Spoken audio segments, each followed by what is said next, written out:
लेकिन मैं तो माँ हूँ। माँ कभी अपने बच्चों के बारे में ऐसा नहीं सोचती।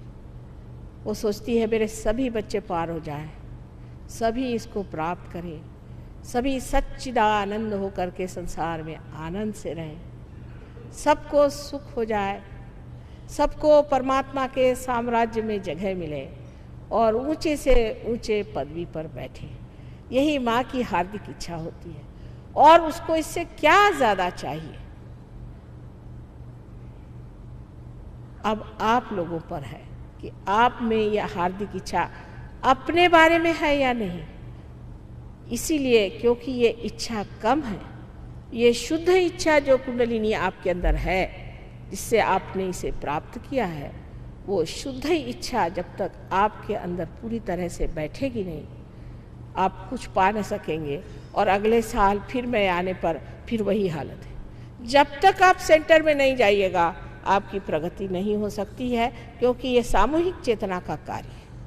अब जंगलों में बैठने का या कहीं एक जगह बैठने का कार्य नहीं, ये सामूहिक चेतना का कार्य है। मैं बार बार आपको कहती हूँ और फिर से विनती करके कहती हूँ कि इस बार न चूकिएगा। सेंटर में जाइए, थोड़े दिन में आप जान जाइएगा कि क्या मज़ा है और क्या चीज़ है।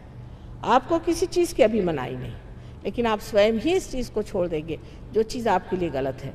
कल समझ लीजिए मेरे इस पर अगर कोई दाग लगा है और आप कहें मैं ना देख पाऊँ तो मैं आपसे नाराज़ हो सकती हूँ, पर अगर मैं देख सकती हूँ तो मैं चाहूँगी कि इसे धो डालूँ। अगर आपने हाथ में सांप पकड़ा है और अंधेरे में आप खड़े हैं, कोई कहे सांप है तुम्हारे हाथ में, कहे नहीं नहीं सांप नहीं, रस्सी। लेकिन जब लाइट आएगी तो आप अपने आप छोड़ दीजिएगा। सिर्फ काम यह है कि आपको लाइट के नीचे ला के खड़ा कर देना, आप अपने आप ही सारा प्रश्न सॉल्व कर सहयोग में। और जो पहले प्रणालियाँ होगा, एक बड़ा भारी अंतर है, क्योंकि ये माँ का सहयोग है। हमने ये सोचा कि हर एक चक्र को साफ करो, हर एक चक्र पे मेहनत करो, इसमें बड़ा समय जाएगा। इतनी ज़िंदगी कश्मकश की और दुख से भरी हुई है, बेहतर है कुंडलिनी को जागरण दे दो। हल्की सी धुंधली सी भी अगर रोशनी आ जाए तो उस रोशनी में मनुष्य देख पाएगा कि उसके अंदर क्या दोष है। वही स्वयं का गुरु होकर के सब चीज़ स्वच्छ कर दे। और इसी विश्वास पे सहयोग शुरू किया और कामयाब हो गया है। आज हज़ारों लोग सहयोग में आकर बैठ गए और बहुत बड़े सहयोगी हो गए।